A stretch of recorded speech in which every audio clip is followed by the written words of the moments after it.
Good evening, everyone. Thank you for joining us tonight on World Awakening. It's always my pleasure to see you, and I do look forward to my Friday nights in a way I really can't express with words. It's wonderful for all of us to gather here together tonight. This is going to be hard to tell you, and I don't think I've put it out before, but my wonderful friend and producer, Tony Rathman, is taking a bit of hiatus from the show.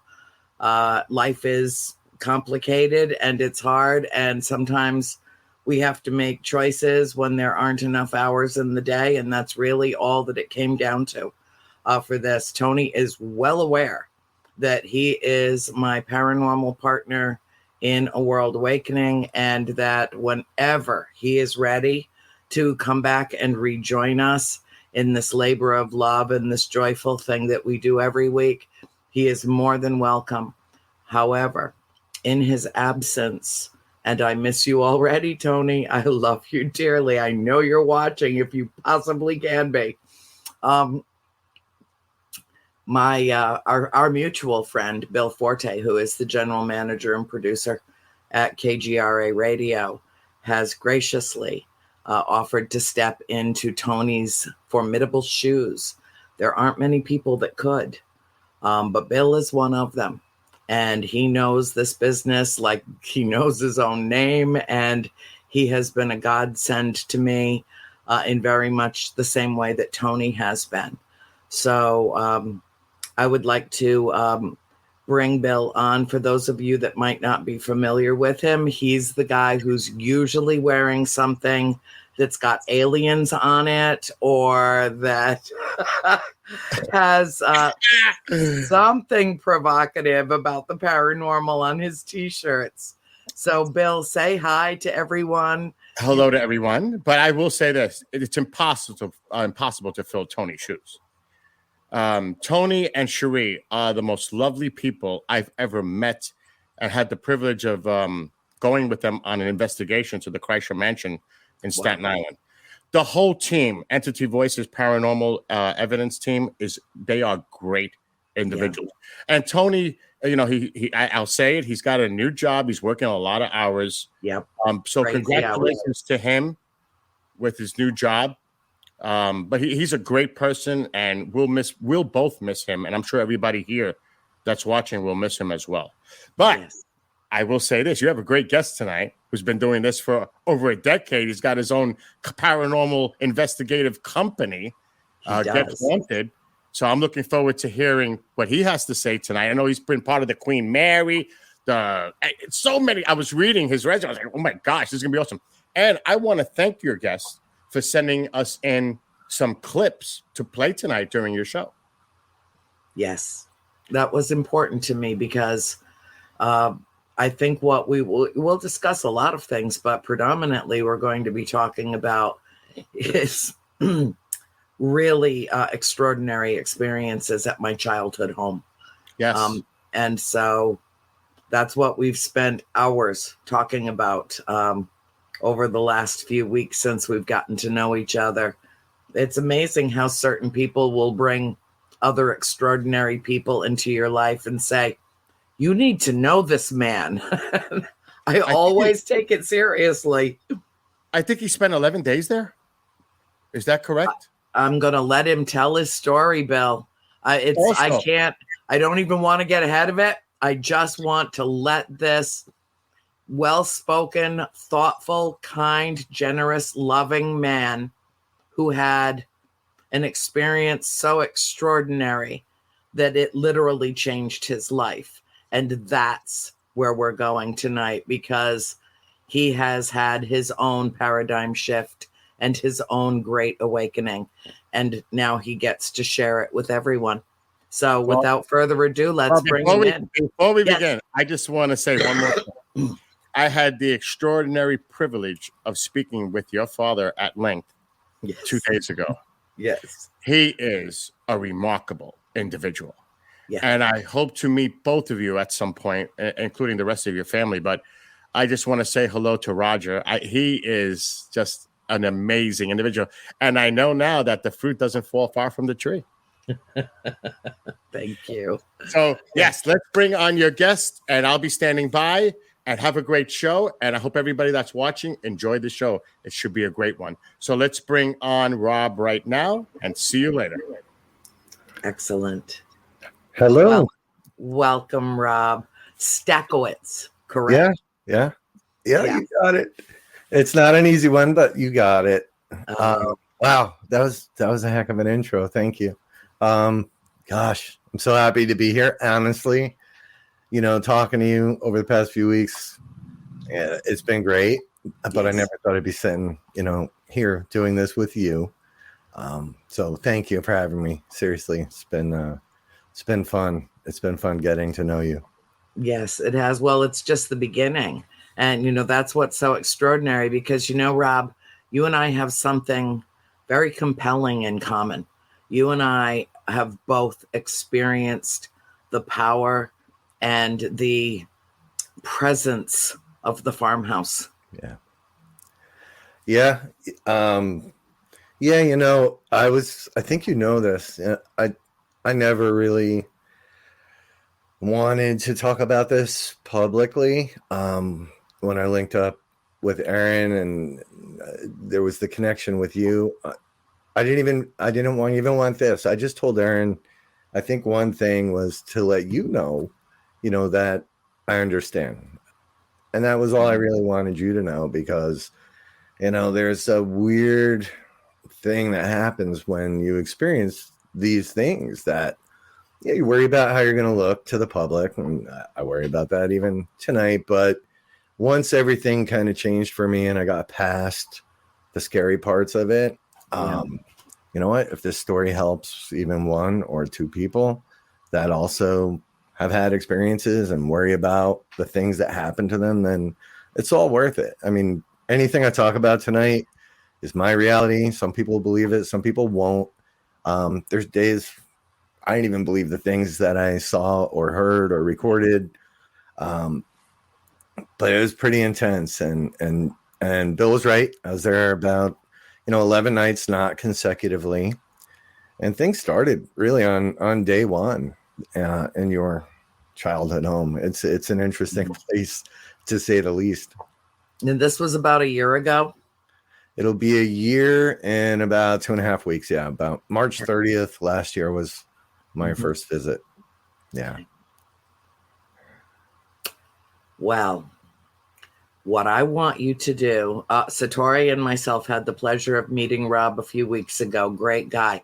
No kidding, Cody. I mean, oh my God, Corey. I got so many farm people names with C's, but Cody and Satori have been on my show, and I just think the world of both of them, and they think the world of you. And isn't that wonderful? I mean, Cody and Satori have a very special gift that they used at the farmhouse and answered questions for me that I never thought. Oh, honey, I love you so much. She's so sweet. It's the lighting, darling. Trust me when I tell you. It's so important to me because in a way, what they've done. Oh, so sweet, my Erin. This is our Erin. This is the one who brought us together. Hey. Yes. The thing that's important to me is that even though we haven't even physically been in the same space yet together, we have physically been in the same space. I was obviously there much longer than you, but you and I have a shared experience. We have I have a treasure trove of experiences from that farm.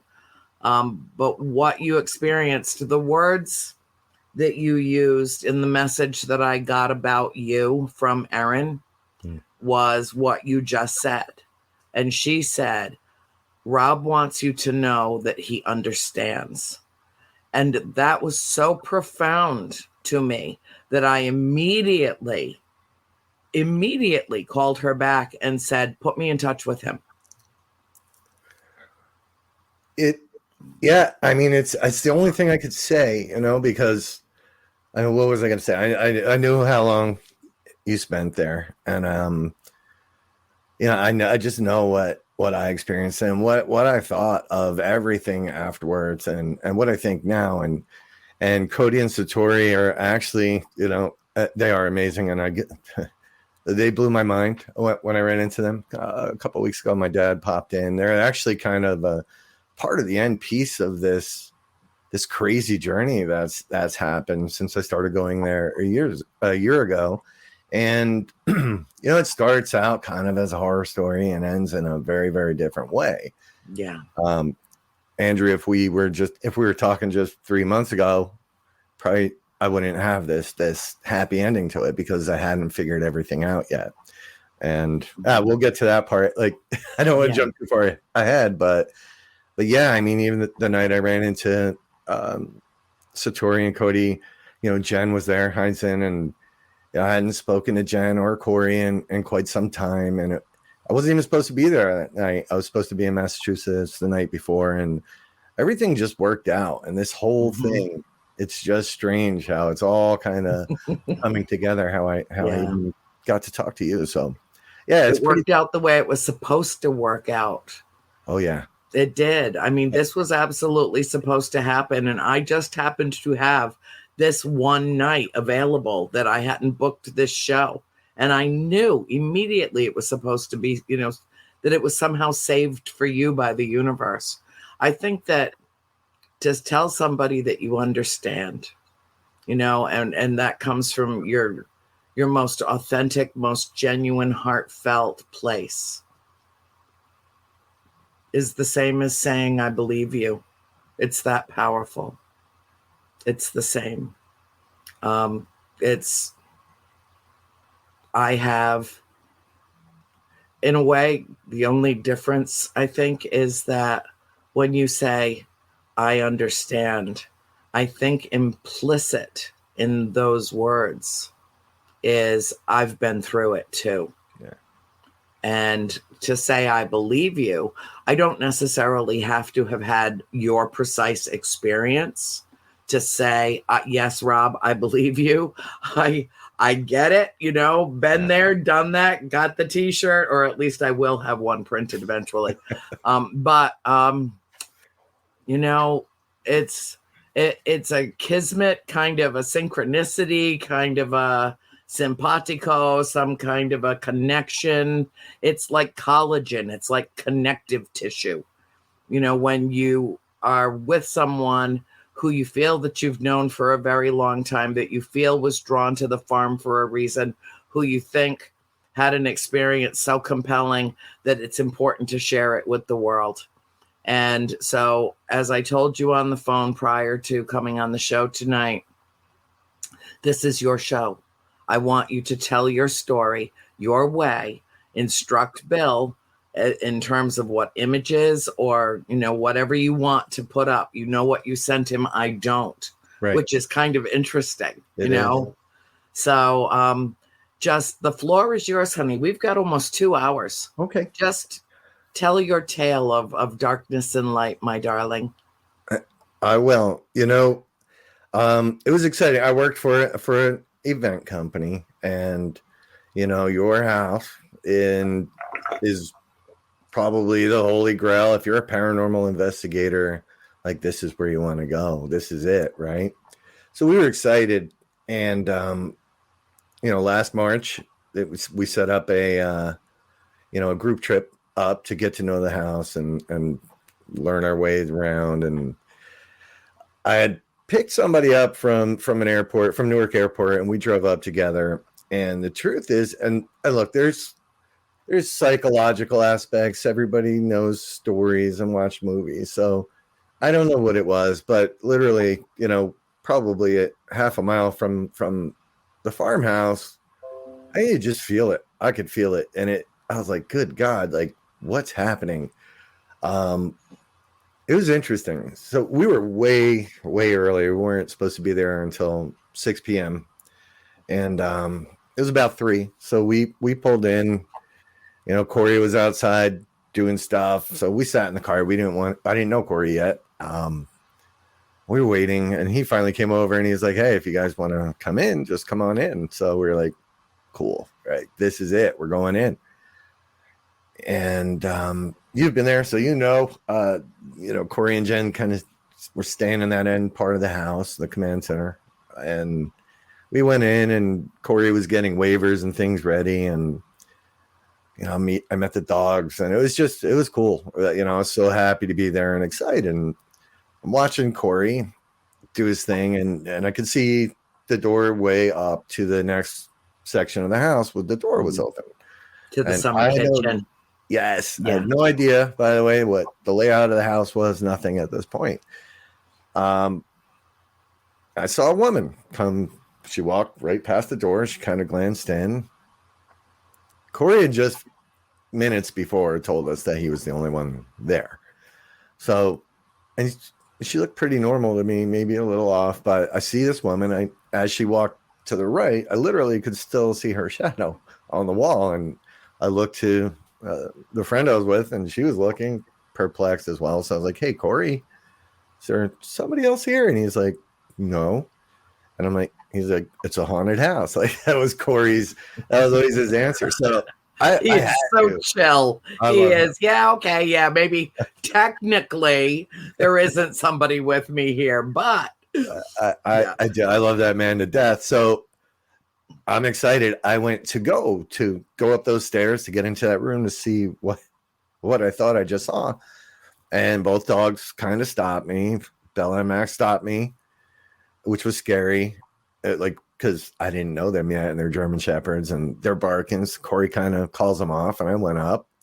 The person I was with came up with me, and there was nobody. It was, the merch room. There's nothing. There's no way out. Mm-hmm. And I was just flabbergasted. I'm like, oh my God, I really have never. One time before saw something that perfectly clear. It was wild. I couldn't understand it. So 10 minutes in, I'm having my first experience, and it was mind blowing. So, eventually, everybody shows up, and it was more of a hangout than an investigation, and we were having fun. And I know two of them are on the chat right now. And we were we were just doing our thing. Eventually, we find our way down to the basement. Right. Everybody wants to go to the basement. So we're in the basement, and we're standing around. There were a couple psychics there, and I don't know, honestly. I don't know what happened. And this is not my finest moment in history. And there might be points tonight where I get emotional or sad, but it's just because, again, you understand, and for people watching, I'm sorry, but some of this stuff was a lot to process, still is. And by the way, this is a place where everybody gets emotional so routinely that we don't even really mention it. We just be. All right, well, it may happen, it may not, but if it does, I'm sorry. But we're in the basement and in the well room. And at one point, I was just looking down. Everybody's kind of standing around in a circle. And I looked up, and I was facing one of the women that was there with us. And behind her was a figure, a tall, dark figure. And honest to God, don't remember a whole lot of it. What I do remember was not even being concerned with this figure that was behind my friend. This was one of the first of many strange things, but I grabbed her. I grabbed my friend by her collar, and I was like, "Who are you?" And I scared the hell out of everybody down there.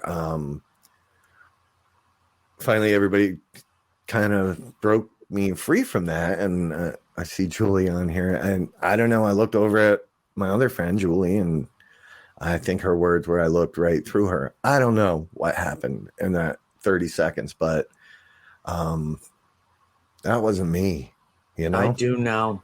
I saw things like that happen to my father.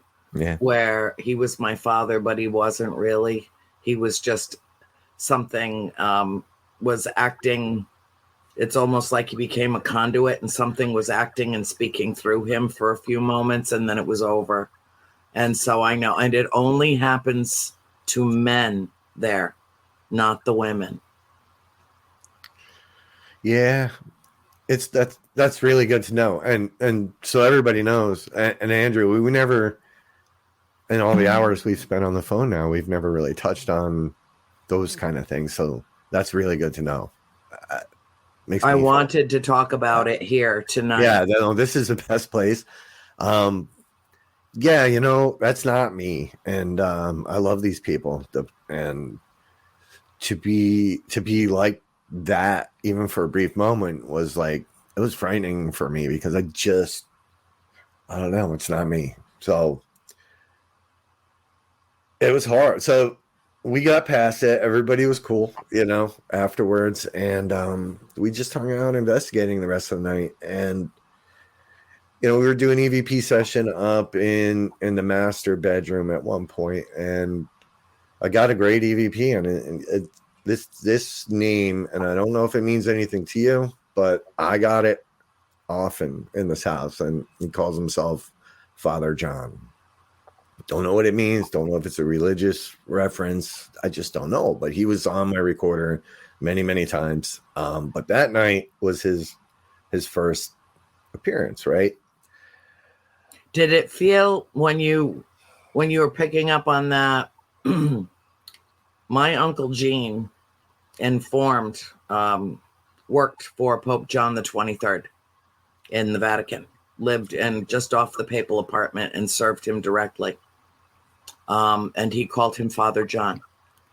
And he came to the house only twice, I think, maybe 3 times after we bought it. And my mother told him what was going on. He went back to the Vatican. He told the Pope. The Pope sent an exorcist to the house. The exorcist told my parents that the house could not be cleansed and left. But Father John is what Uncle Gene used to call Pope John the 23rd, his boss. Just, I don't know if there's any correlation at all. I don't know. I'm just saying. That's wild. And there's another story I'll get to that even makes that a little more intriguing. When you hear it, that might make sense too. So Father John, there were some feelings, you know, we had shadow play that night, all kinds of interesting things. It wasn't terrifying, right? And this, you know, it was awesome, actually. You know, your first time there, the basement, terrifying, absolutely. But the rest of it, it was very, very interesting, and it was kind of fun. Till it came to one point where one of the people I was with fell asleep, and people had a hard time sleeping that night for a lot of reasons. You know, you have your nerves, and you're there. Yes. But there's also some snorers there, and this one guy fell asleep, and he started snoring. So we're like, okay, it was pretty loud, but the snore was actually, it was a song. And really? Yeah. So I was right next to him, and I'm like listening, and I'm like, that's a song. It was snoring like almost a lullaby. It's not a song that I'm familiar with, but like it was pretty wild. And everybody's like, what's happening? So again, wow. I grabbed my recorder and I put it next to his nose, and I start recording. And when I played it back, you hear him snoring, and then you hear a voice say, "Go to sleep," just like that. And that's probably the final reason why a lot of people didn't sleep well that night. But yeah, Terry Rogers was there. That was our first night there, and yeah, it was kind of light investigation and hangout and fun, but man, it started seriously within the first 10 minutes. You know, so that was it. The hook was set for me.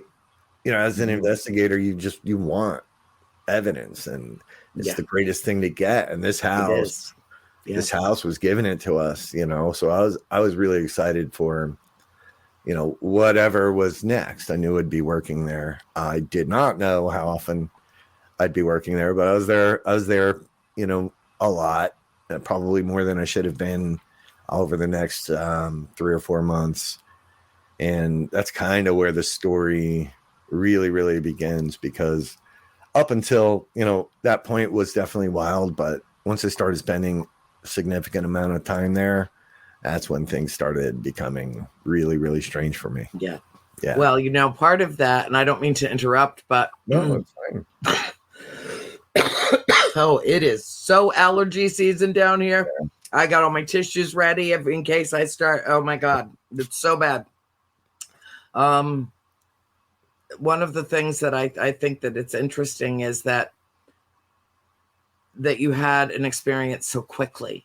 It was almost as though the spirits anticipated your arrival and were ready to, usher you in, to let you be exposed immediately to a female entity in the house.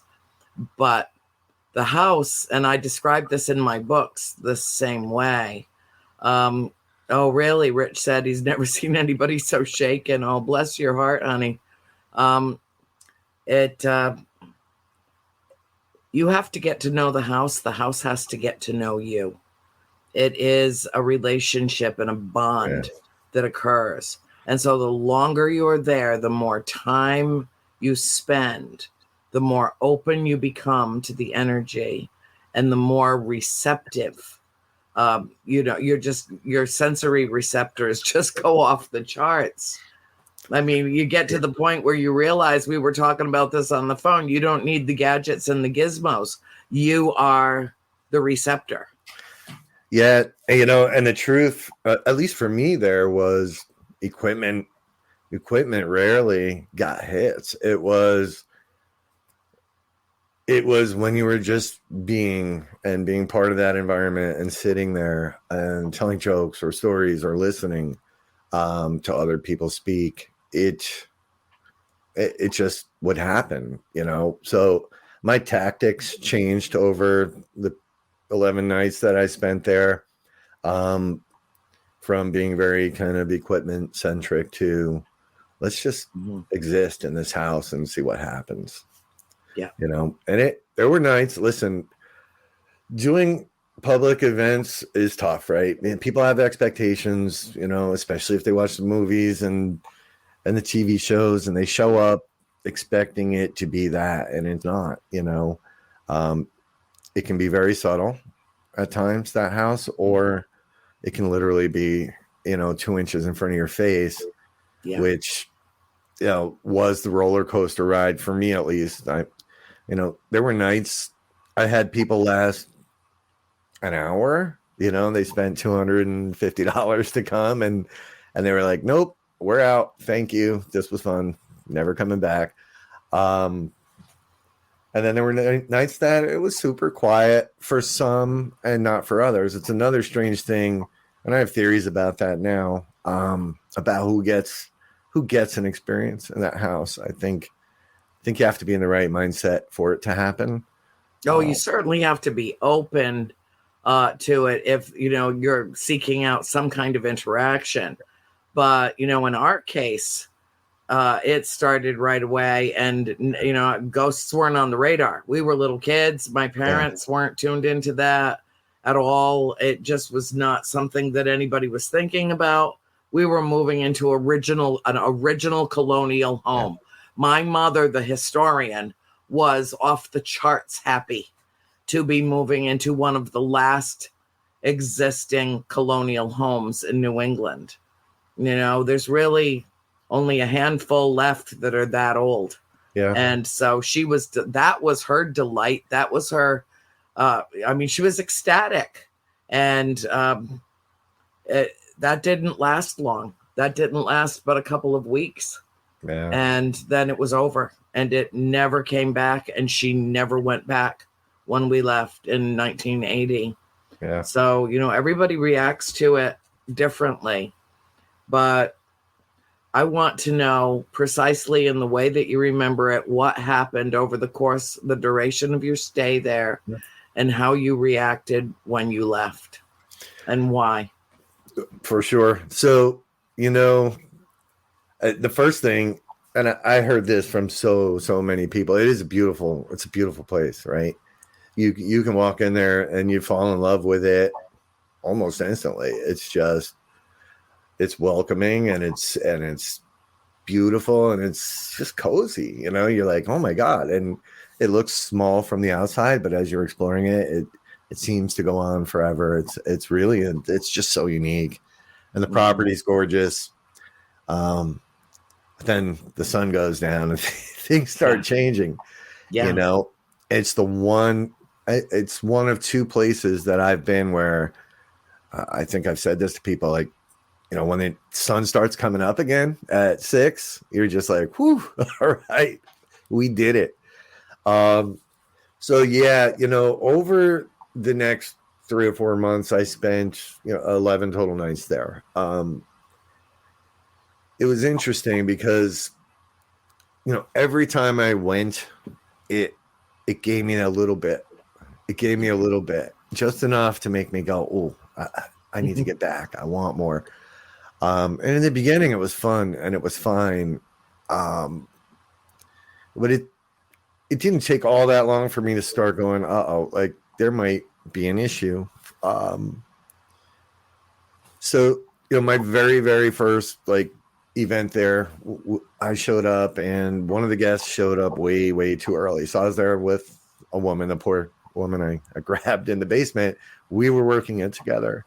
One guest showed up way too early, so she went outside to talk to him and stall. We're still setting up, yada, yada, yada. And I grabbed my phone and I went into the library.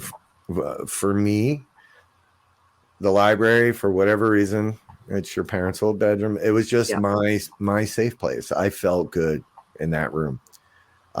Even though I got the most activity there, you'll hear over the next the remainder of the story, I just felt good there. So I was standing there typing a message back to someone, and this was one of the craziest things I've ever seen. It would look like an upside down black tornado came into the room to my left, like right next to me. It was moving fast, and it veered off to the left and went into the bookshelf, and I guess out of the house. I screamed. Like I was not. I love when men scream in that house. Oh, I screamed.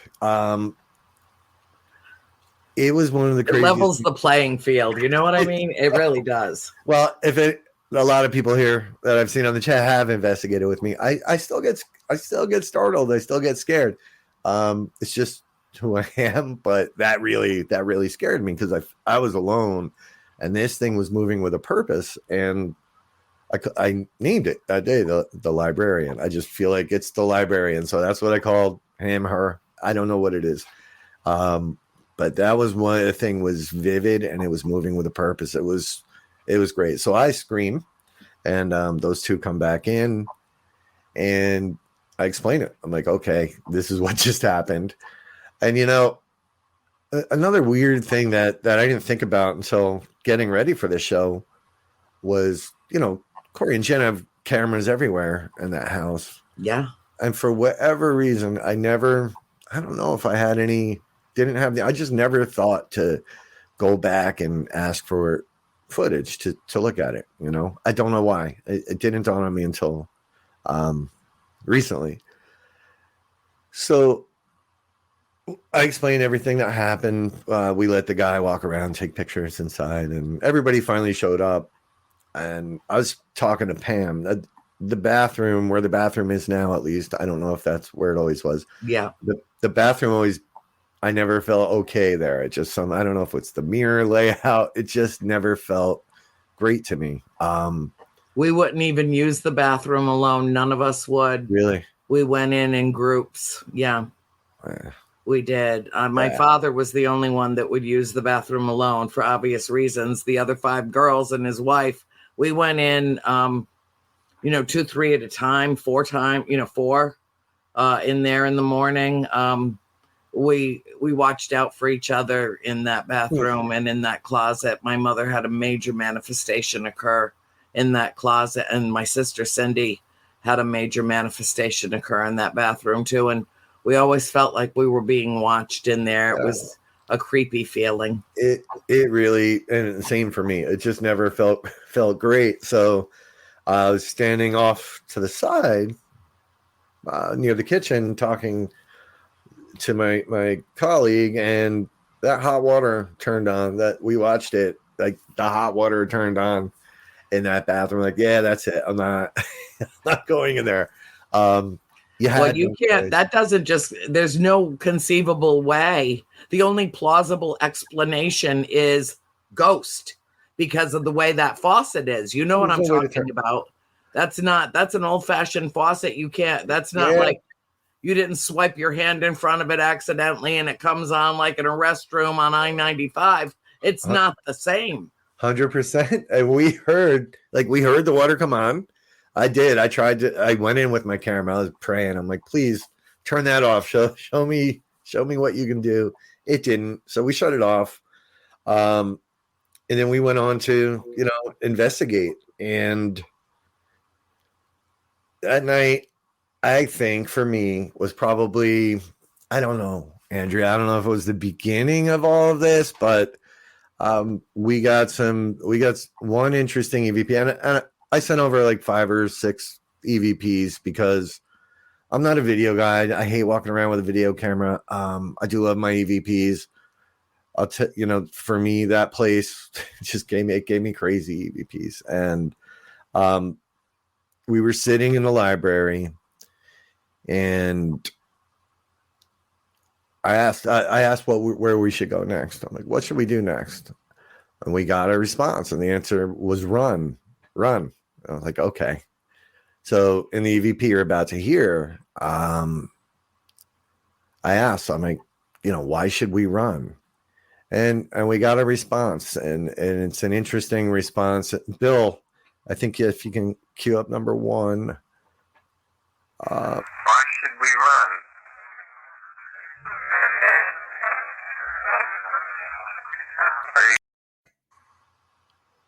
I listened to that 1,000 times, maybe 2,000. Yeah. And you shared that with me prior to the show too, and I listened to it very closely. And that's what they were saying. But Bill, please play that again. Why should we run?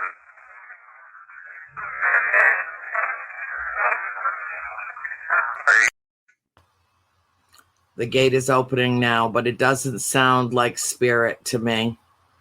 That sounds like something else. It sounds almost synthesized, like some kind of a higher technology.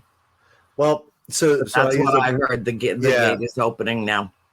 That's what I heard too many times. I listen, and I'm guilty. I'm a nut when it comes to EVPs. I listen to them. I'm obsessive about them too because I want to get it right. I do. I mean, if I'm going to review one and I think I've got something, I'll listen to it until I'm sure that I've got something. Yeah.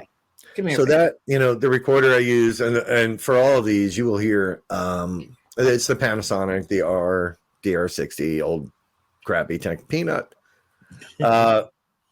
Terrible technology, compared to today's standards, but it works, and it gets me excited every time I hear something. I don't alter them other than boosting the gain a bit in most cases, and slowing it down for whatever reason. When they come in on this other frequency, it's faster or slower sometimes. Like if you're listening here, you got to be listening up here to hear them sometimes. And I don't know. That was the very first one. I didn't put much thought into what it meant. I don't even know what it means today, but that was part of a series of EVPs that were like super, super interesting. So the gate is opening. Don't know what that means. I have notes here, so I don't remember what order I put these things in. And then Bill, number 2. So the next one is later in that same clip. I don't know. I was compelled to tell a knock knock joke. Knock,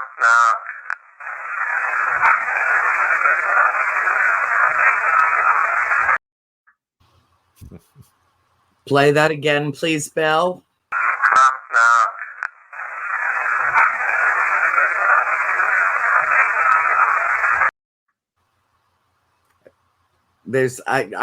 I'm sorry, there's no denying that's what that said. My dog, by the way, is absolutely fascinated with you and with the EVPs. She keeps laying her head and staring at you, resting her head on the keyboard and just staring at you. Yeah, there he is. That's Rob, honey. That's Rob. Remember we talked on the phone? Do you remember? Well, I'm happy to meet Peanut finally. She's so great. Yeah, so that one it did. It makes the hair on my arm stand up because it's pretty cool. I think that's a class A EVP. And it's like intelligent beyond like yes. It didn't like my jokes. It didn't want to hear my jokes. And I was like, okay, this was I'll never forget that night. And we were all sitting there. When I played it back, we all just kind of looked at each other like, there's no way that just happened. There's no way that just happened. But it happened. It definitely happened. Yep, it did. Great capture. Really great capture for you and your team. Oh yeah, really. It was great. And that was, that's my favorite part of doing public events is you bring people in and sometimes they have expectations that aren't realistic, but when we can give them something like that and send them home with it, Julie's funny. yeah. I have great jokes. I can be really funny. I like her. She's a laugh riot. Oh my God. I think I'm gonna have to know her. Julie and Terry are a pair, and they've spent nights there with me. And Terry's actually part of my last night.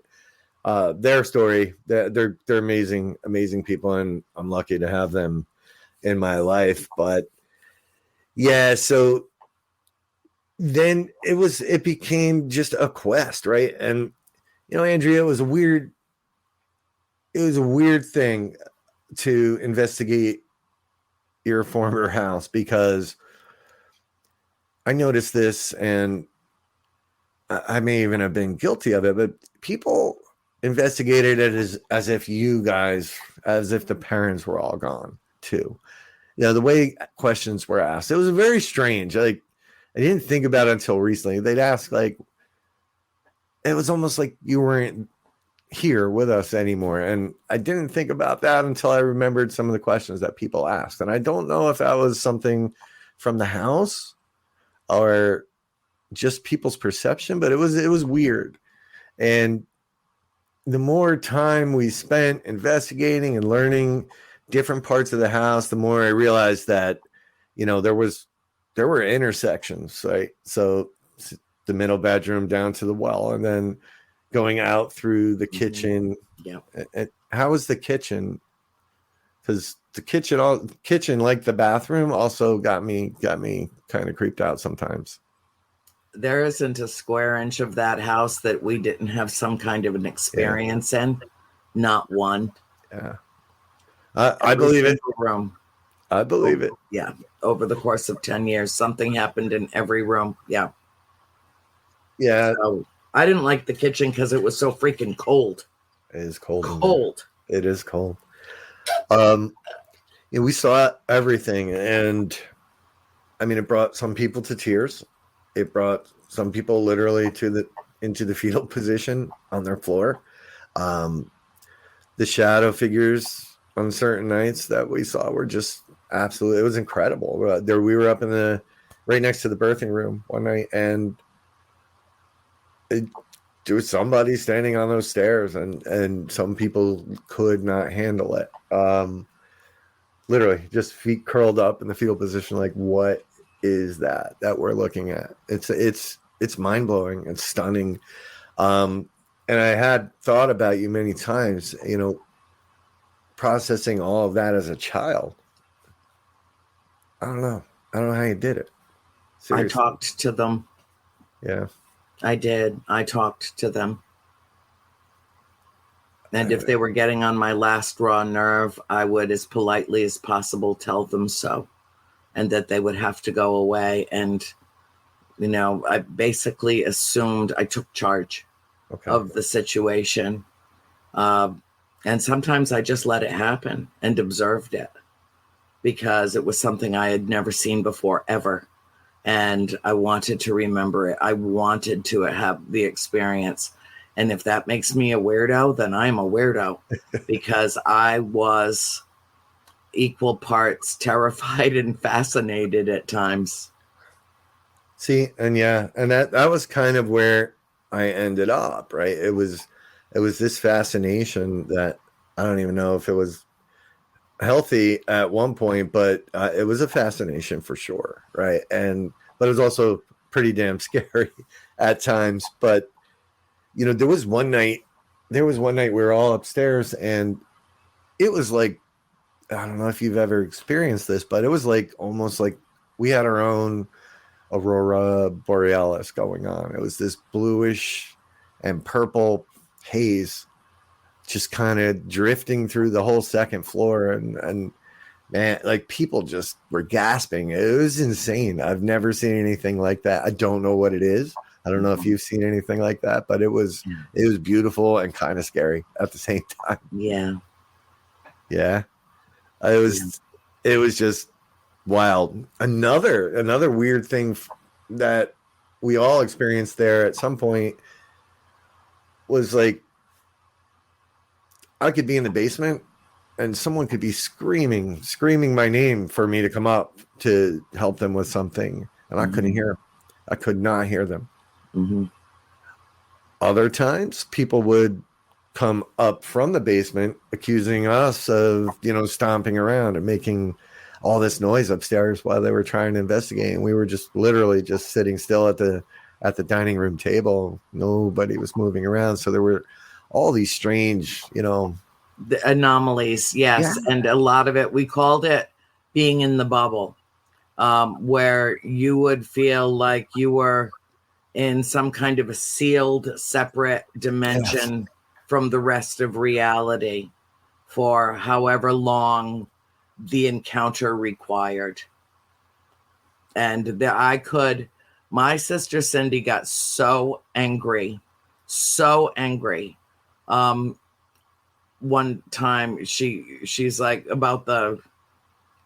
she said she kept hearing voices all speaking saying the same thing. There are 7 dead soldiers buried in the wall. And she got so upset. She said, how does this not wake everybody else in the house up? Yeah. How is it that nobody hears this but me? And she was so upset and so filled with anxiety about it. And I understand, but you could literally be in the next room screaming for help and would not be heard by anybody else in that house. 10 feet away, 50 feet away, 100 feet away. There's just something about that place. You're walking into altered dimensions or alternate dimensions and passing through one and then going into another and then coming back into 3D, over and over and over again. And it can really screw with your mind. It can. It really can, and you start wondering, right? Like what's really, really happening. It got to a point for me where it was starting to get too much, even just a month and a half or so in, and my daughter, this is when I started getting worried. My daughter's 16. She was 15 then. I was at the house, and she sends me a text at 2:20 in the morning that she's seeing somebody here. She went downstairs. She saw somebody out front. And my kid's not crazy dramatic, but she's 16. Mhm. But she doesn't lie. I've taken her on 2 investigations. Maybe it wasn't the best move, but don't even here. Pause for just a moment Okay. and let's answer this one question Oh, yeah. because I think it's pertinent to where you're going with this.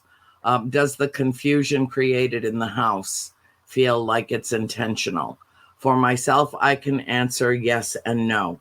I feel like sometimes it's absolutely spontaneous and it is confusion born of our own earthling response to something that is not of this world. Yeah. And sometimes I think, yes, it absolutely is intentional.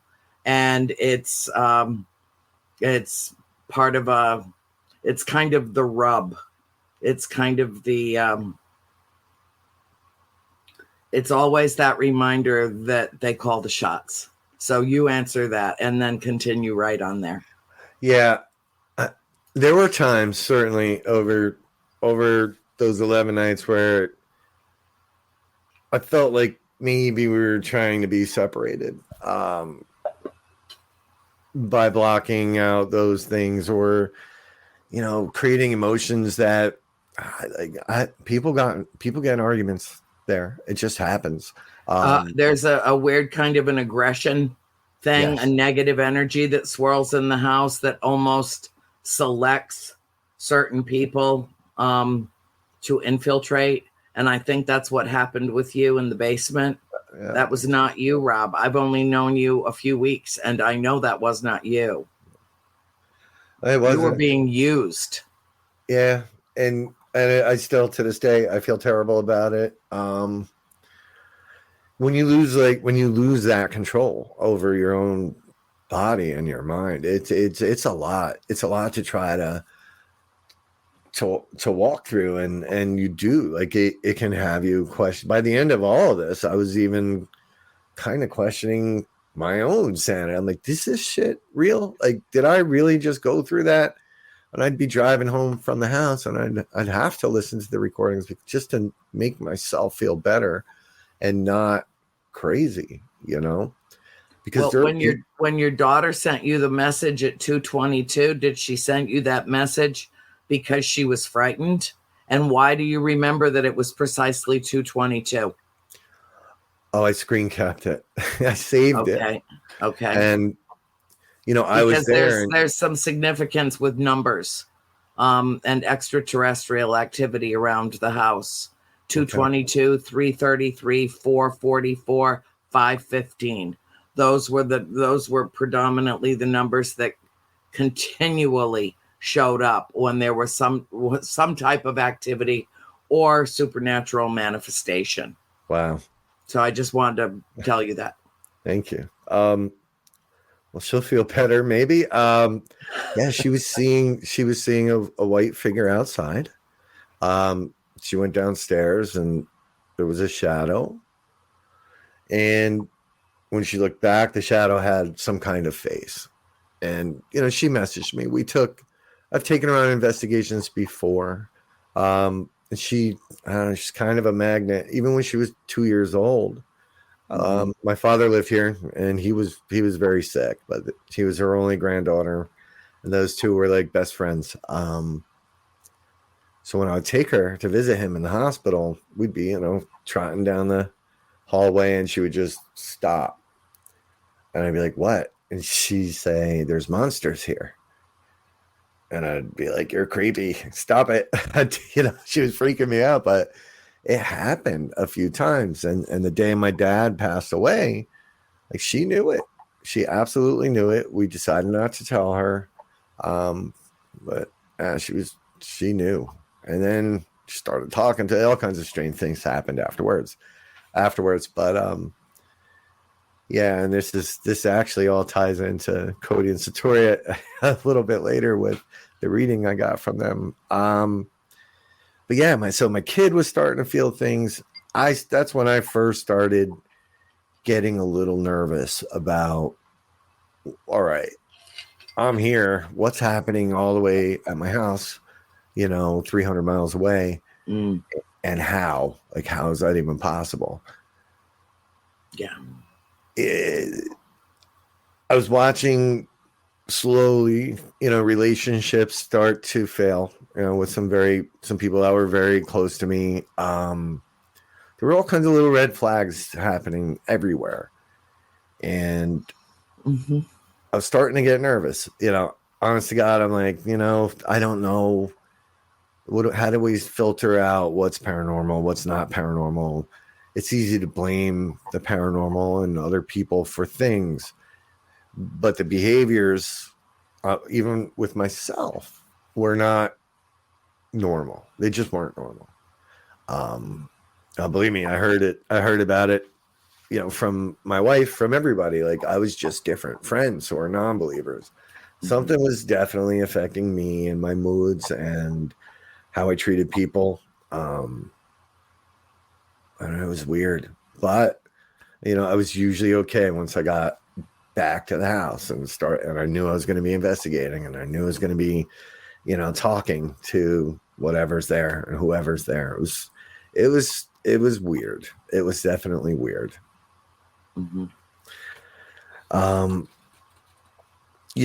think that you have a connection to the farmhouse that may be familial.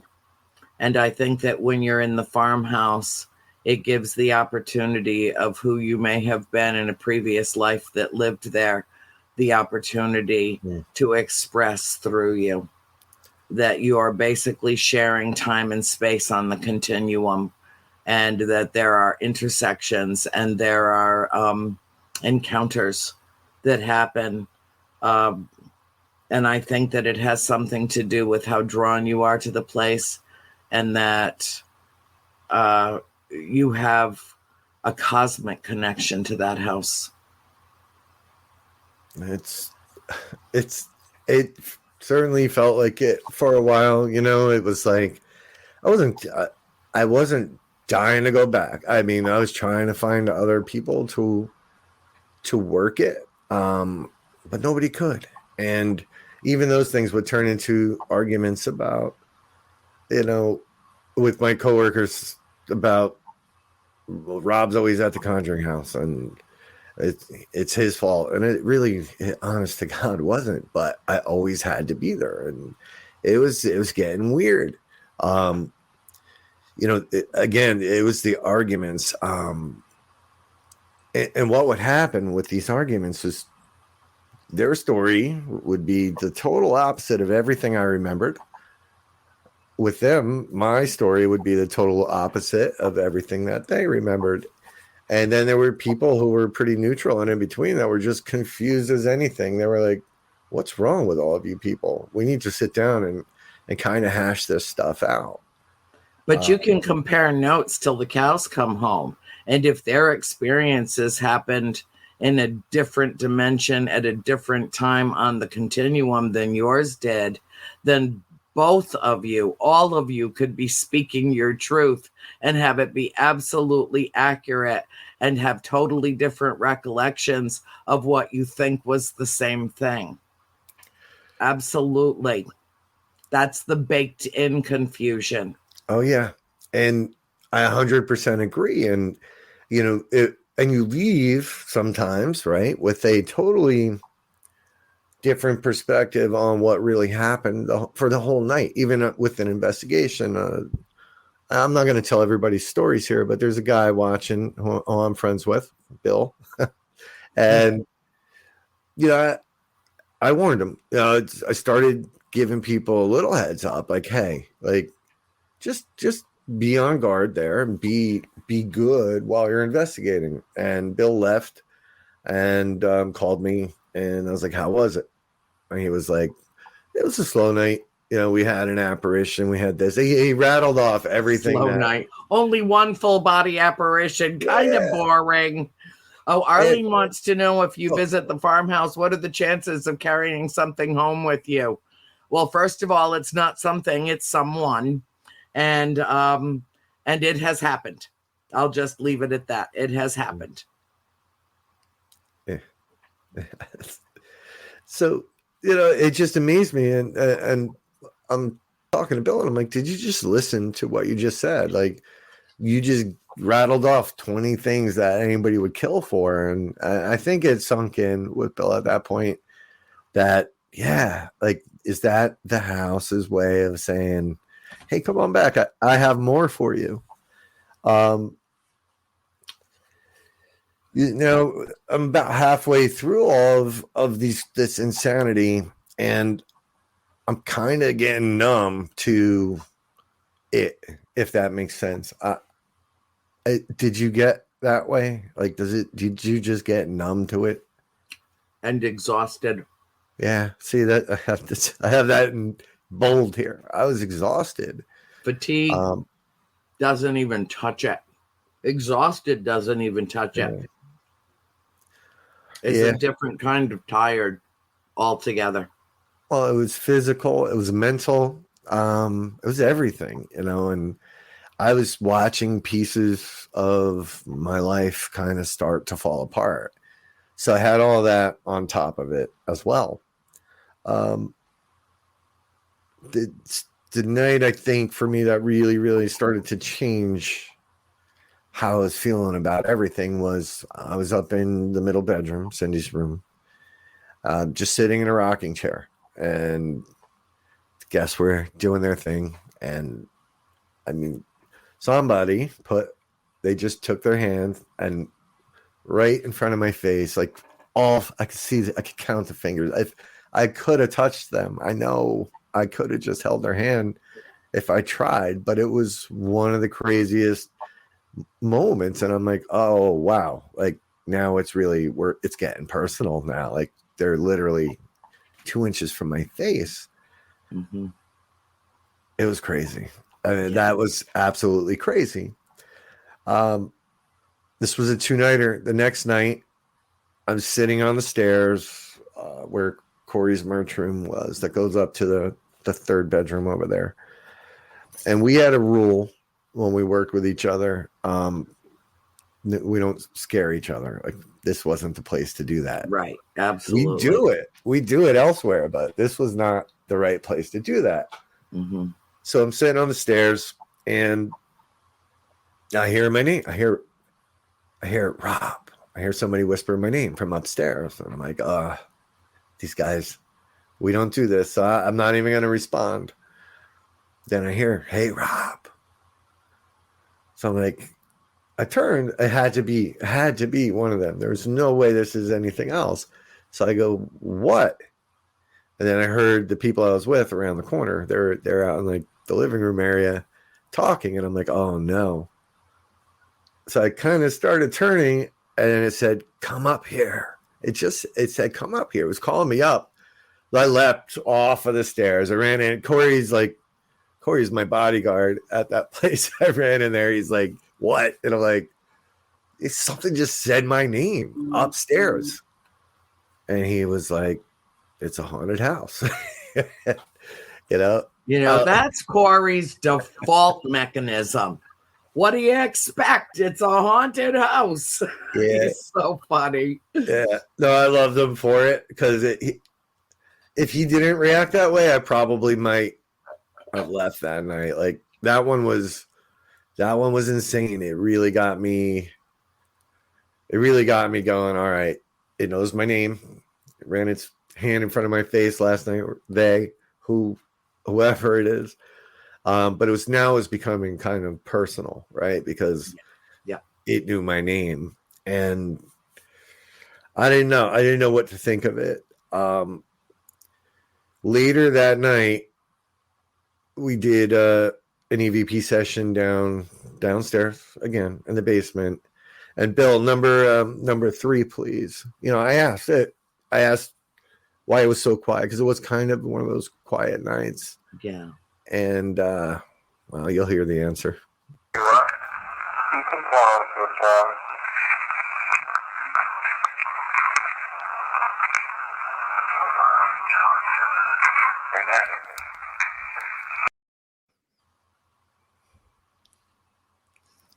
Do not judge us. Yeah. Yeah. That was a rather ominous voice. Bill, can you play that one more time, honey, for our listeners? You can pause the song.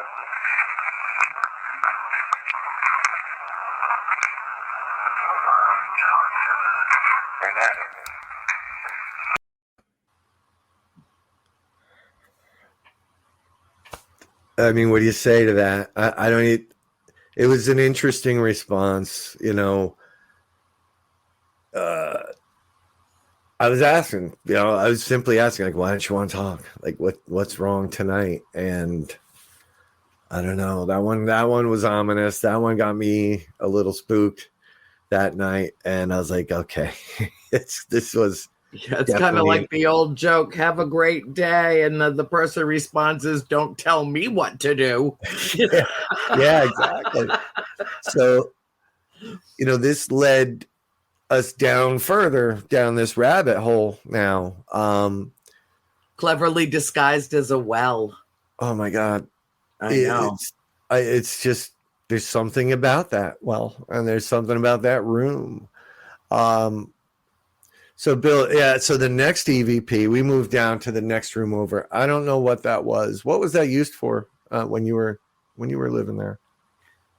Nothing. We Nothing. didn't. The room at the very end we used it was the root cellar, and the temperature was always exactly 53 degrees. So we kept oranges, apples, carrots, potatoes. Okay. You know, a lot of vegetables and fruits we kept in the root cellar, and we had to walk the whole length of the cellar to get to it if we went down the stairwell in the front foyer. And so we always went in pairs.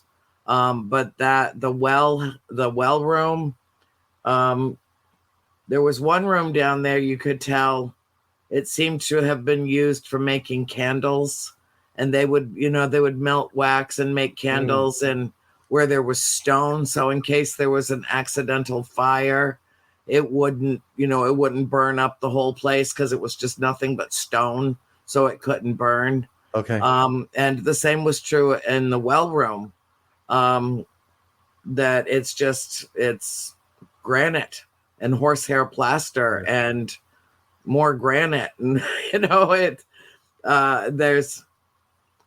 there's a lot of people that do research in this field find that granite is a particularly effective conduit for energy. That spirit seems to be attracted to it and move through it.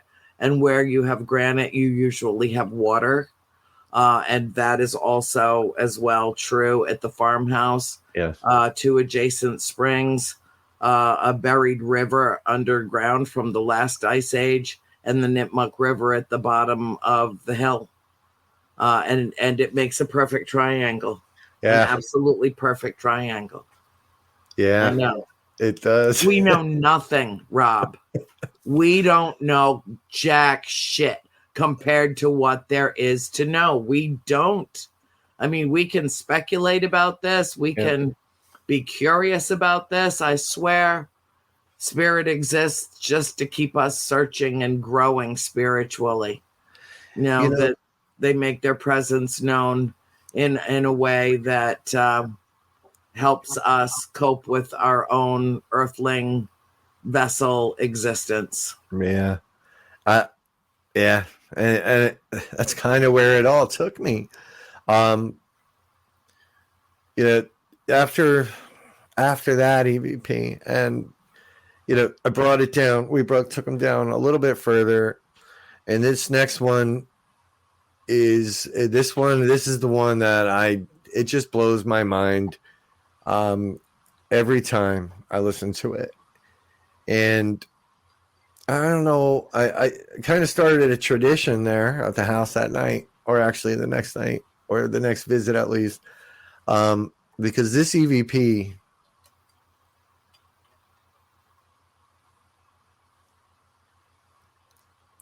is interesting. The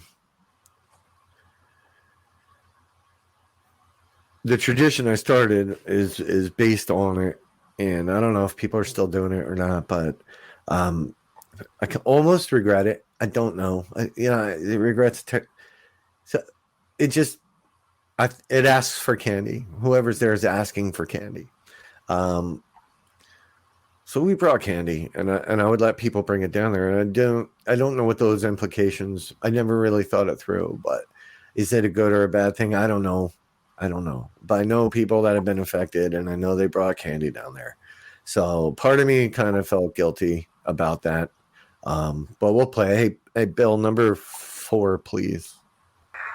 Oh, who's poking their head out in a video I saw?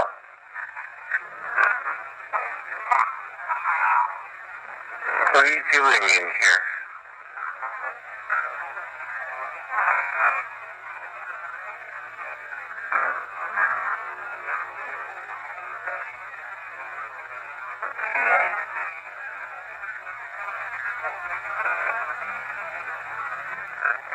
Should I be in this room?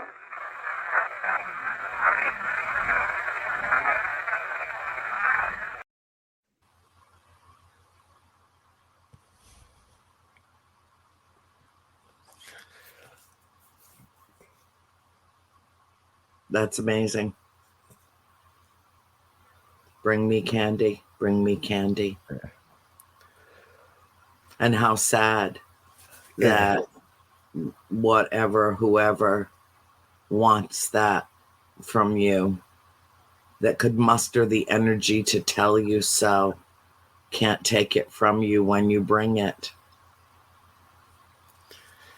Yeah, I don't know. That one just it hit me so hard when I heard it. And you want to think it is, what you hope it to be, but you don't know, right? And Right. I'm like, now all this self-doubt was already kicking in, right? With things falling apart personally, just all the exhaustion and the stress of being there and wondering what the hell was wrong with me and why this was all happening to me, and not other people. It was a lot to take in, but now I hear this person asking for candy, and I went for it, and I don't even know if it was the right or the wrong thing to do. But yes, Candace, there is. Yeah. But that's what we're doing. So if you've been there recently and there's candy down there, you're welcome. There's candy. Oh, I feel certain Corey found it already. The intent, Aaron, was definitely, that was my intent. It wasn't like, it was nothing. I go everywhere, even that house that scared the shit out of me, like with nothing but good intent. But sometimes, the mind starts getting to you, and I'm like, did I really do the right thing there? Yeah. And when was I giving these guests candy to bring down there for whatever reason that I didn't know about? All these things started swirling around in my head. Mr. Kenyon used to give us candy from his pockets every time that he visited, or before we even owned the farm. Every time we visited him, he would have his pockets full of candy to give to his 5 favorite little girls on the planet. Huh. Again, there's no telling if there's any correlation or integration about that. But when I think of the farm and I think of candy, I automatically think of Mr. Kenyon. Yeah, I mean, maybe that's it. So it was all good intentions. But then, as these things started getting weirder and weirder and weirder around me, I started like kind of feeling bad about it. I didn't know if it was the right or the wrong thing to do. I mean, I'm listening to you guys, and thank you, Cody. I saw your comment, and I do feel better about it. I have no regrets, and nobody that I know has been hurt. It just was a weird thing. If you start letting your mind dig too deep and overthinking things, which is what it was for me for a few months. Yeah, I get it. I do. And at that point, it was definitely getting weird, and my business relationships were falling apart, and my friendships, some of my best friends, those things, it was all starting to fall apart, right? And that part for me, it was the hardest, because nobody wants that to happen. Nobody wakes up and says, I hope my best friends leave, and I hope I lose my job today. It was just all these things that were happening, but yet I had to keep kind of gone back. And I did. So the next visit, this one is the one where if I'm going to cry, I came close already. This is when it's going to happen. So get ready. I didn't feel like working that night, and I was there with some people, and I really didn't feel like working in the basement for whatever reason. But their session was in the basement, and they were like, "Please don't just come down with us. Come hang out, be part of it." And I was like, "I really don't want to. I don't want to." They coerced me into it. I went. I was like, "Okay, I will sit. I'll sit on the stairs. You guys do your thing." Yeah. At least I'm close enough to the door that I can get out. So it's just weird. And I tell you, people that know me really well, I never really watched all the shows. I didn't watch. I'm not a big YouTube. I just didn't do a lot of research. Me either. I didn't know these things and whatever had. So I'm sitting on the stairs and I'm listening to them run their investigation. And I'm watching the end of the basement. We had a kid with real-time EVP on, so he had a great microphone. He could hear everything. There was a point where I saw like eyes. It wasn't like devil eyes, but I saw eyes at the end of the basement. And I'm looking. It doesn't. I'm like, I'm seeing things now. I'm losing it. And I heard one of the guests say, "Hey, did somebody just see? Did you see eyes down there?" And I'm like, "Oh, maybe I did see that." So I'm looking and I'm watching intently, and it's dark, so it wasn't easy, but you can make things out. And my vision just started going away. Like I was being pulled into this tunnel from the side. Yeah, I couldn't. I never experienced this before. I don't journey. I don't go places. I'm not a psychic. But my vision just went and I was gone.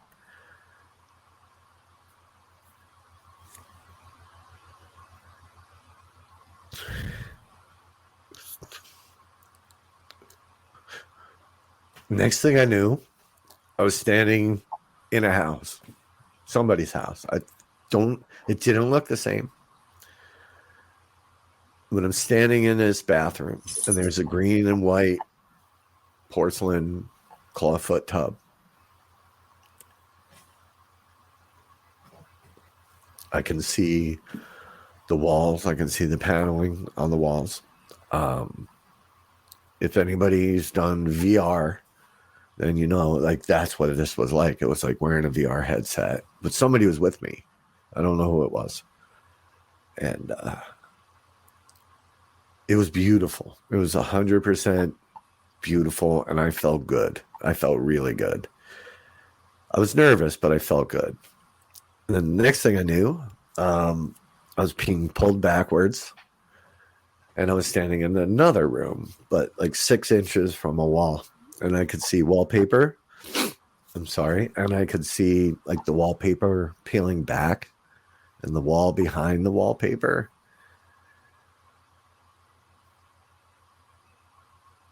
And I heard someone say, and I believe it was somebody in the room that was running the investigation, say, you had a beautiful home here. And for whatever reason, I said, "Thank you." I said it like, out loud. When I heard the kid that was wearing the EVP headset say, "Who said that?" Like there was a reaction in the room, and that pulled me right out of wherever I was, and it was scary. I mean, it was scary for me. So I jumped up and I was like, "I'm out. I'm leaving." So I walked up those stairs and I headed for my safe place, which was the library. And this is the God's honest truth.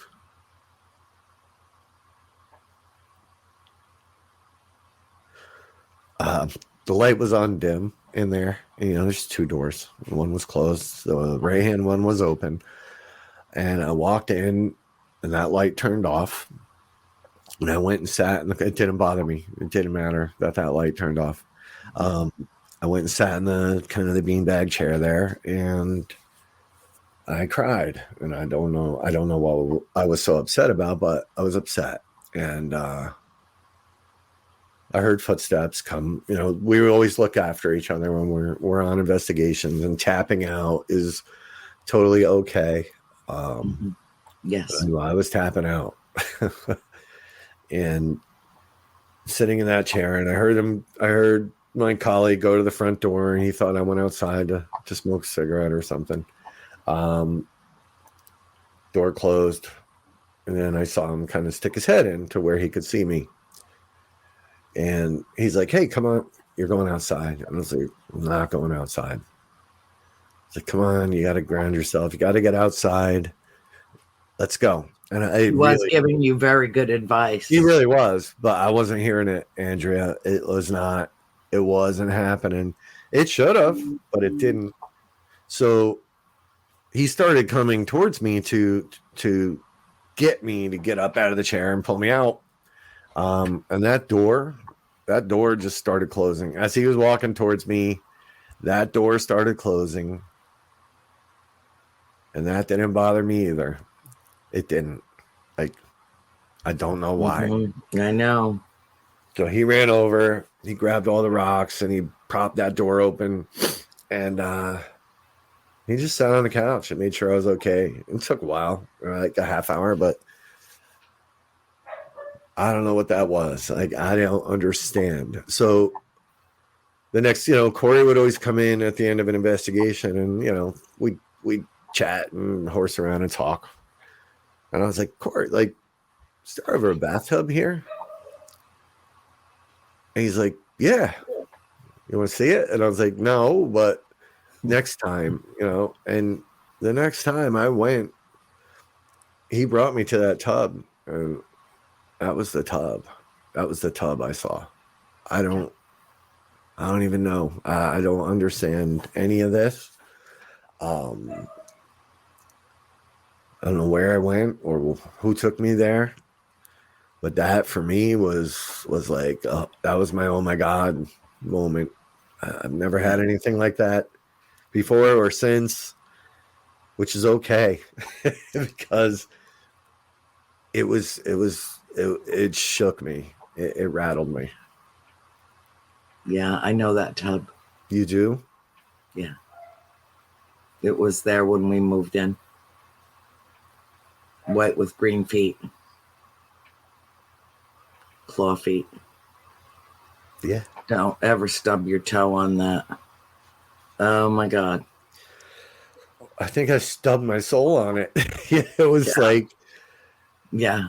That tub.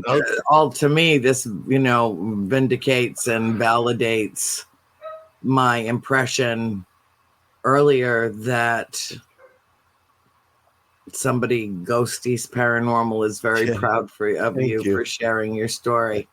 You have some connection to the house, Rob, and dare I say, you have some connection to my family.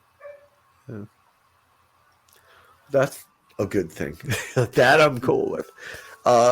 Yeah, I mean, it was, and we're still alive except for April. Yep. Oh my God. Yeah. Rob, who else has a 10:30 p.m. alarm on their phone besides me? Sorry about that. That's okay. That was insanity, and I hope so. I mean, it is weird, that we just were able to pick up a phone and talk to each other for 2.5 hours the first day ever. I don't understand it. I don't understand any of it, but wait till we meet in person. Oh God, I can't wait. So yeah, for me, that was that tub incident was kind of, thanks, Terry. That was kind of the final push for me. And I went down a really slippery slope after that. I kind of crumbled, it was tough. Well, Well, when something happens that alters all of your perceptions and your perspective and your knowledge base, and it just shakes you to your core. In the books I wrote a number of times, I described us as being, like a martini shaken and stirred. I mean, it just you can't. It alters your perceptions. It expands your consciousness. It does. It really did, and I didn't even realize it yet. I had no idea. I knew I was scared. I knew things were not going well for me in a lot of different ways.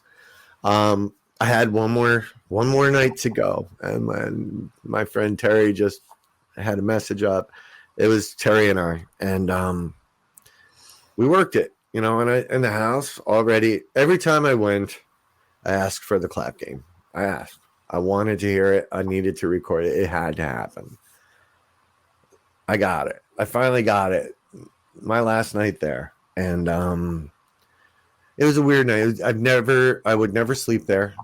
Corey offered many times, and I'm like, nope. I'd rather drive an hour and get to my hotel.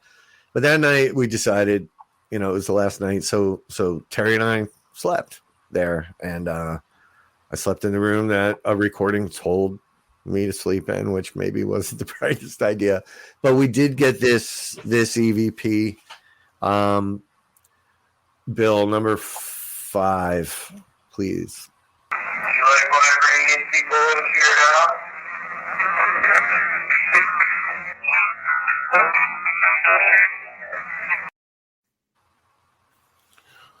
Oh, no. Could you play it one more time, Bill?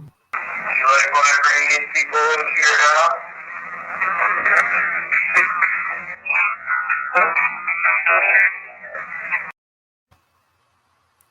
Now number 6, Bill. I think I messed you up on that one. I'm sorry. You the one that plays the clap game?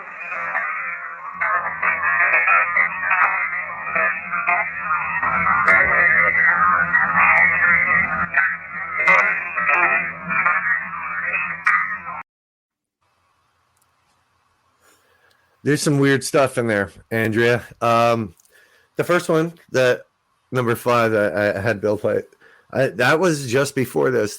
I'm getting sleepy was very strange. Some of these, you guys have to understand. I recorded these, and I sold my recorder after my last night in their house, and they've been just locked up on my computer ever since. I knew I was coming to do this, so I revisited. Yes, Tammy was there. I revisited these EVPs and found things I didn't even know were in there when we reviewed them. Two of those recordings kind of refer to a dream or someone dreaming. And then on the second one, you hear this weird sound, and this guy, a man, say, "I am dreaming." But just before that, I'm getting sleepy, and it's got me curious. What is happening?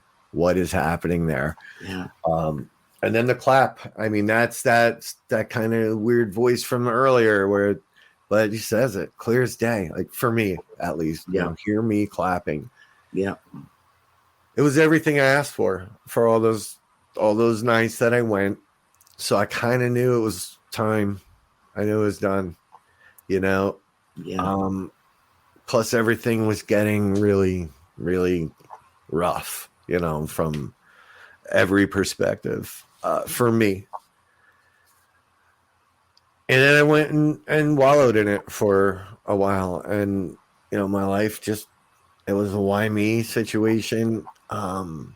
Things were happening here, Andrea. My dog was tracking things through the house. He eventually got tired of it, went after it, and got kind of whacked and pushed. Like, I've never seen anything. That's when I was like, all right, now I'm pissed because you mess with my dog. Don't hurt my dog. Yeah. So I was watching my whole life just turn to shit. And I'm like, no, like, this can't happen. So kind of got some help from a friend, Chris. Chris Daddio, he called and took me through some things, and it helped. It made me feel better. It gave me some, some faith and some strength where I was starting to lose it. It was nothing looked good. And I have dear friends who are watching tonight who did everything they could to help me and make me feel better, but it just wasn't going to work. Right. Well, there's transformation is not an easy process, my dear. No, It's not. It's not easy on those who are your nearest and dearest. They were the ones that were also getting their brunch. And then, it was one night, like this from here on out, it's a beautiful story. I had to go up to a Shanley hotel to drop some things off. And I had heard about Karen, who's also was watching at least before. Yeah. And lo and behold, there's Karen. Like Karen Tatro, she's fantastic. Oh my God. What a great soul. So she's there, and we accidentally run into each other, and we did a little bit of chatting, and she just gave me one of the best hugs I think I've ever had in my life. And she was like, "You need to be the bigger bully, Rob." And man, that gave me a lot more hope, right? Yeah. And then things got good. She's very wise. It's always safe to listen to Karen. Yeah, she's awesome. But my life got better. I wasn't having the issues. Things were starting to look up. Then I went one night to back up for an investigation, and there it was again, like that feeling. I know when they're around. I just know, and I know when it's not going to be good. Yes. The night before, I was worried. The next day, I was going down to the Hoover House in Gettysburg, or Waynesboro, PA. And the whole drive, I'm like, please leave me alone while I'm at this place. Just leave me alone. And it didn't. It showed. Somebody showed up, and then people there could feel it, and I felt it. And, Steve and John there, like they knew. Like, it was weird. It was weird what happened, and they did their thing, which certainly helped. And then one more person gets introduced, right? I'll call him the guru. This person this is where it really just all clicked. And I learned, and they didn't know the story, Andrea. They didn't know anything.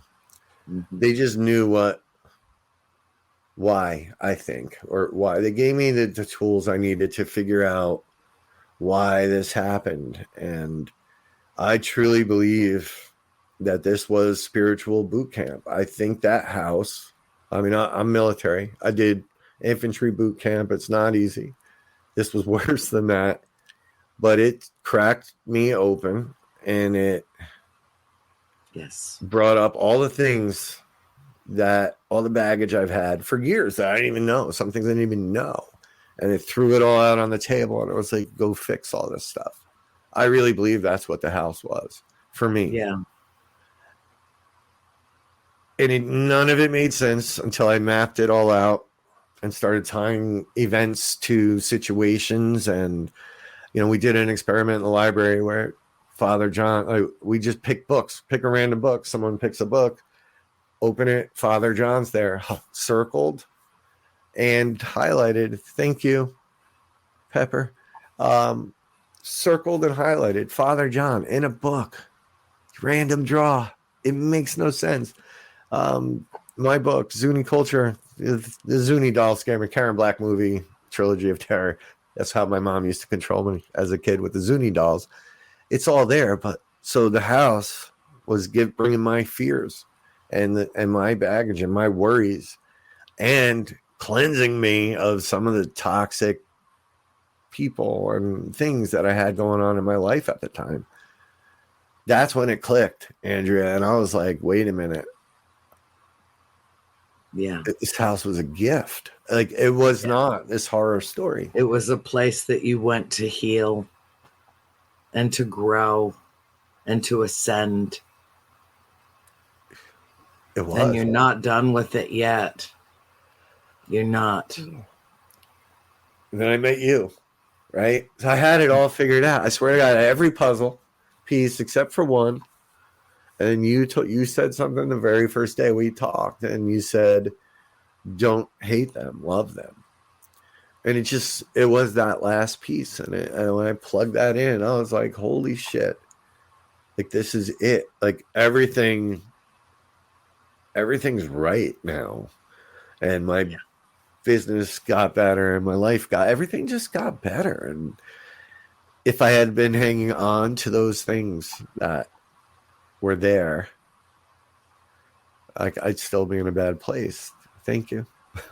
You know what I mean? The whole Baldwin family is watching tonight. Thank you, Baldwin family. Wonderful people. Wonderful people. I don't understand. So I spent months telling people not to go. And it's one of the reasons I had some trepidation about doing this show. And people that worked hard to make me feel better about all of it, that also were like, don't go back. But once this all changed, and once I woke up to the universe and realized that we're all really connected by some thread somewhere, yeah, man, it just made so much more sense. And guess what? Even if I'm dead wrong, it's a much better way to look at it, I think. Yeah. So yeah, the horror story really did turn in, and it's why your book title is so damn appropriate. Hey, thanks, Cody. Because it's a how it starts out as this house of darkness, and it's so much more than that. So much more than it. And you were right. Like once I said, okay, I wasn't loving them. I didn't love what happened to me until you said that. Or these spirits. And I'm not saying they're all the same thing. There may be some negative things. Oh, there's some badass activity in that house. And there's some Klingons and there's all kinds, But, this is, and I agree with Candace, don't let your fears of what others think define who you are. You were supposed to have your experiences at the farmhouse, and you're not done yet. And I know that you've saved one piece of evidence for the end of the story that really is a new beginning for the next chapter in the story. Have you decided to share it? Yeah, we can share it. So this photo of me was taken my very first day in the house when I saw the woman. While we were exploring upstairs, I was in Cindy's bedroom. And look, I mean, it could just be a terrible photo. I don't know. I don't get a good vibe from it. What happened when that photo was taken was something grabbed the back of my jacket. It was pulling me back into Cindy's bedroom.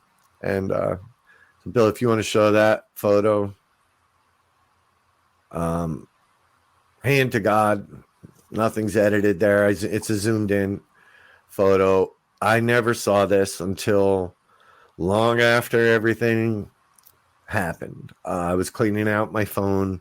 The person that I was there with that took this photo, we're no longer friends, like many of the people that I spent time at that house with. The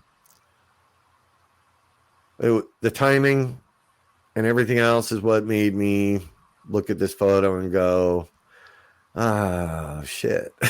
Like what is that? So I don't know, Andrea, what's your take?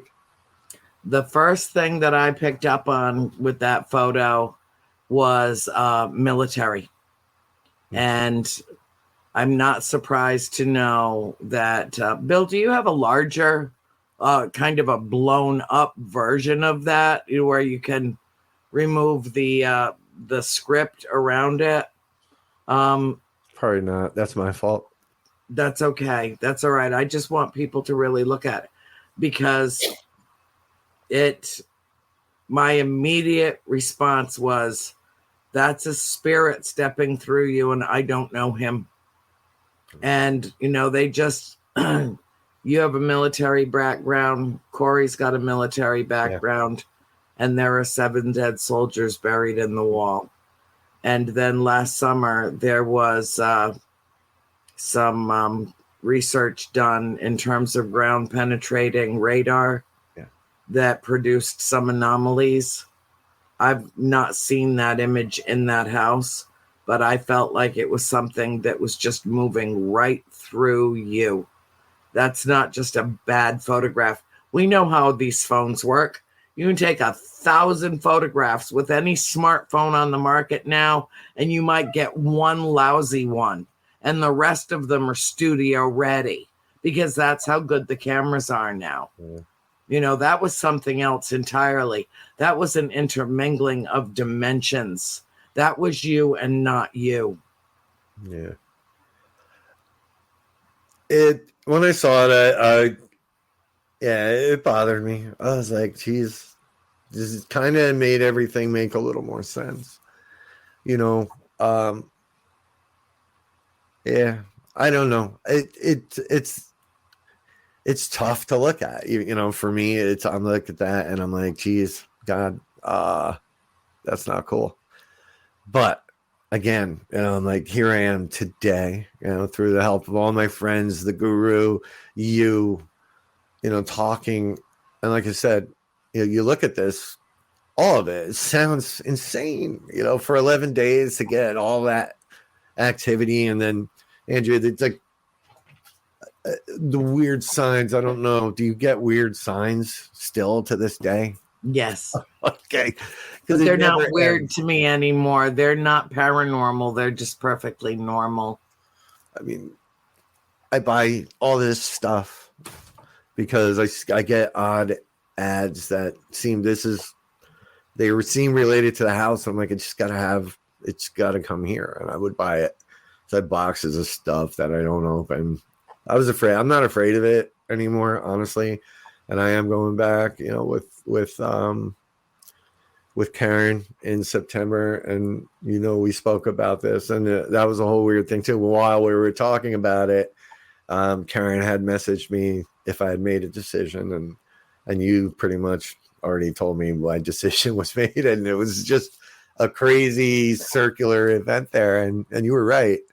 So I'm not afraid of it. I embrace it now. Whatever it did, it changed my life for the better. And this morning, someone actually messaged me, a good friend who's might be on or not. I don't know. But she was like, she's like, I'm thinking about going back. The house calls to me, but I have some fear. And I was like, you know what? What you should fear is what the house teaches you about yourself if you're not ready to deal with those things. Yeah. And I firmly believe that now. It's kind of it was a cleansing. It was a start of this journey that has brought me to you and everybody on this show right now. It was good. It was good. I didn't smile for a long time, Andrea, and it's good to smile again. It is. Be happy, be reverent, be joyful, dare to have faith, dare to have hope. There is something beyond our mortal existence. We don't know what it is, but it is. There's just far too much evidence to deny it. As long as human beings have used language to communicate, we have shared stories of ghosts, no matter what they were called, going back many thousands of years. This is I'm so grateful to have had the experiences that I've had, because it made me who I am. Yeah. And it expanded my consciousness as a youngster in a way that has served me well throughout the course of my life, all these 60 plus years.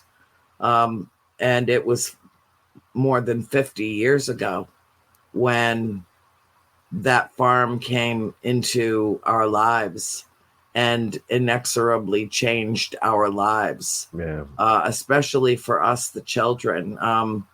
It was foundational, and it was a way to think of the world in a whole new way. I mean, we were, and I've said this many times, we were looking at our old reality with new eyes. Oh, he did. He enlarged the photo. Yeah, I want people to see it. I want people to see this because that is extraordinary, and that is multidimensional. That is interdimensional. That's not a bad photo. That's something that is intermingling with you in that moment. That's what that is. And it's military. It's a soldier. Wow. I would go visit every trip. I'd try to go down and visit, and I didn't really investigate there much. It didn't feel right to me, but I would always say hi. What a mind-blowing experience. You're surrounded by all the right people in this group. Yes, Terry, Shayna. Yes, I love Terry. She's fantastic. Everybody We've got, I mean, you can already tell, Rob, just from the commentary that we've gotten on the show. And, you know, I think Bill's probably putting up 1 in 10 comments so that, you know, we can actually have a conversation in between. And I know that people are as touched by this and by you as I am. And I think that that's part of what we share working in the paranormal genre, as it were. That part where you can look someone in the eye and say, I do understand. I do believe you. You know, I mean, my impressions are my impressions. It's, you know, thank you, sweetheart. My impressions are what they are. I can't say that they're correct or they're incorrect. I can just state what they are. But immediately, I mean, when I first saw that photograph, that was my immediate impression. Instant. Military. Soldier. And I think that in the possible disturbing, even though nobody got dug up, we have 6 minutes left. Last clip to play. Okay, Bill, go for it. There's one more clip. Rob, kick it into high gear. We only have 6 minutes. Okay, I don't even know what it is, so let's play it. Okay.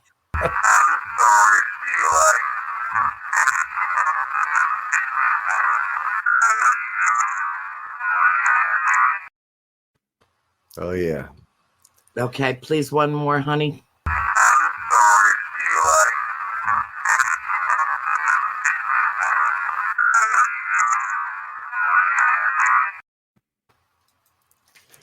So that was in the library as well. We were asking like what kind of books you would like to hear read, and the first part, that second part was new. That I never heard it before, and again, I'm like, what? How is this there? Let us show you what you see. Oh, that's so great, Christine. It's insane. And I'm like, it's conscious contact. It's communication. Yeah. Now let's call it what it is. It's, you know, just not something random.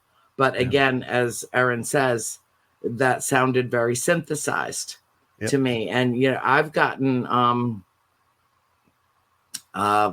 EVPs there that sounded like someone was talking, sitting right next to me in the room.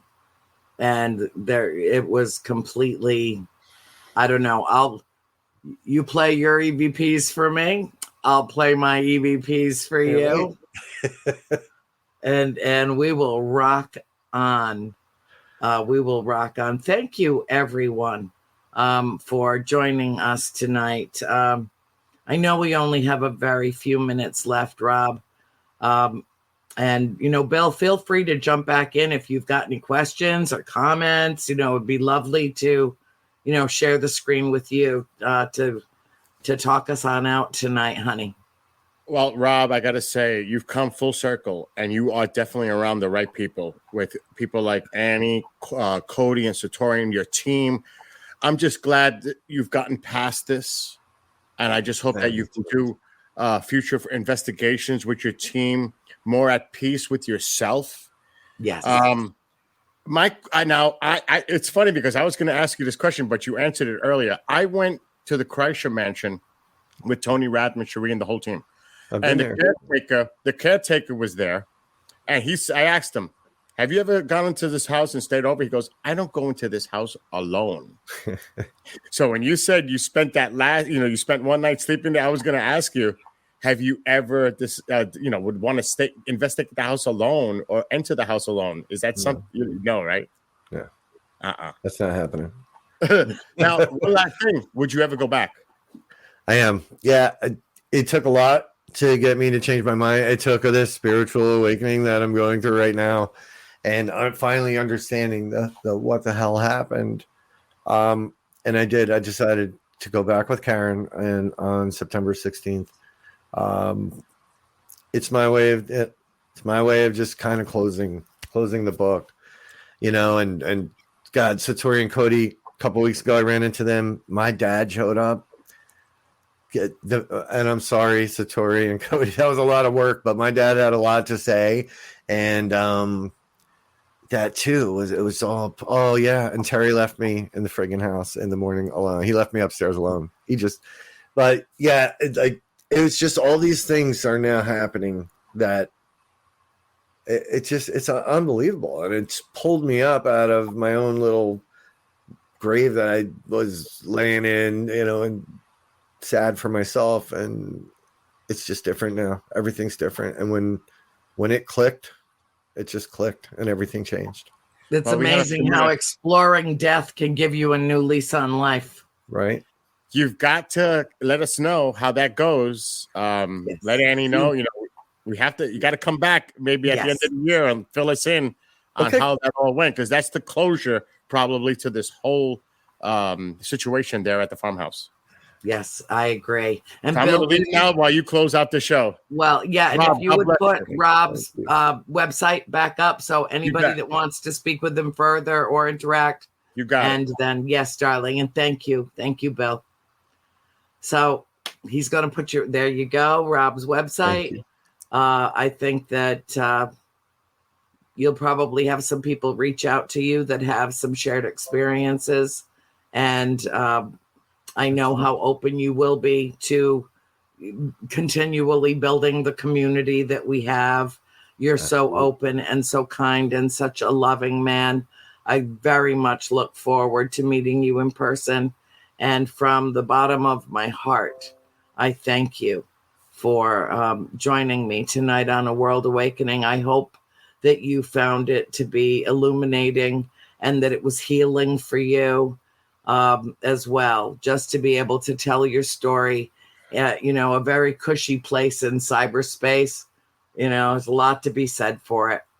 It was fantastic. Thank you. I was so nervous and not because of you, because of just talking about this. And you guys, everyone here just made it so awesome. And, I love you and thank you. Thank you for having me. Like, seriously, this was another big piece that gets put into the right place. So thank you, Andrea. I'm so glad. I love you too, sweetheart.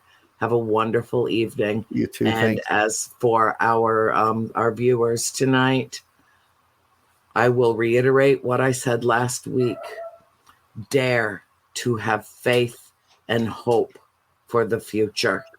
I dare you to dare to have faith and hope for the future, and let us come together and lift each other up and be the beacon, be the light we seek.